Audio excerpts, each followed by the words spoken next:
আজ আমি বানাচ্ছি তোমাদের সবার পছন্দ গাজরের হালুয়া। দেখো আমি বানিয়েও নিয়েছি, তোমরা কিন্তু এটা খুব ভালো কি কি দিয়ে বানিয়েছো বলো। যে প্রথমে দুধ দিয়ে গাজরটাকে আগে আমরা স্ক্রাবারে ঘষে নিয়েছি, তারপরে সেটা দুধ দিয়ে তারপরে সেই গাজরটাকে দিয়ে মানে একটু ফোটাচ্ছি। যে দেখুন জলটা শুকিয়ে গেছে, গাজরটা অনেকটা সেদ্ধ হয়ে গেছে। আর এর মধ্যে আমরা এলাচ দিয়েছি, একটু তেজপাতা দিয়েছি। এবার একটু চিনি দিয়ে দেবো আমরা। এটাকে বন্ধ করে তো বন্ধুরা আমি এখন চিনি দিয়ে দেবো এখানে।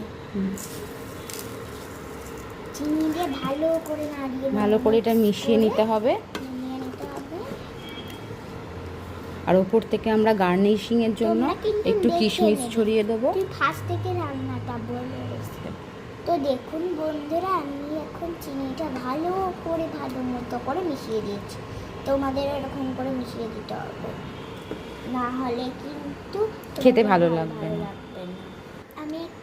আমি একটু টেস্ট করে দেখলাম চিনিটা কম হয়েছে, তাই জন্য চিনিটা দিয়ে দেবো।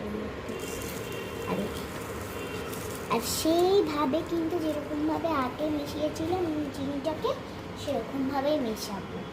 তোমাদের নিশ্চয়ই পছন্দ গাজরের হালুয়া, আমার তো খুব পছন্দ, তাই জন্য টেস্ট করে দেখলাম।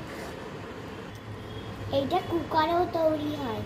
তোমাদের মানে কুকারে গাজরটুকুলোকে ছোট ছোট করে কেটে গাজরগুলো দিয়ে কুকারেও করা যায় সিটি দিয়ে। তার থেকে বেশি ভালো যদি আমরা গাজরটাকে স্ক্রাবারে ঘষে নিই, তাহলে বেশি টেস্টি হয়, কিন্তু একটু সময় বেশি লাগে এই প্রসেসে করতে। দাও আমি একটু নেড়ে দিই। চিনি দেওয়ার জন্য জলটা জল হয়ে গেছে, এই জলটা কিন্তু টেনে নেবে। জলটা আস্তে আস্তে আমাদের শুকোতে হবে, মানে চিনি দেওয়ার জন্য এটা হয়েছে। শুকোতে গেলে আমরা দিয়ে দেব।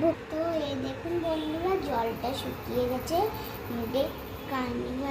গার্নিশিংয়ের জন্য কিশমিশ দিয়ে দেব। আমি এখানে কটা কিশমিশ নিয়েছি।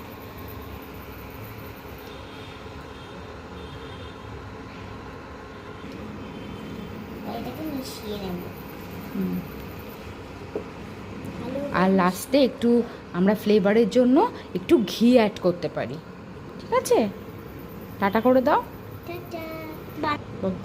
এটা কিন্তু বানাবেন, আপনি ট্রাই করে দেখতেই হবে।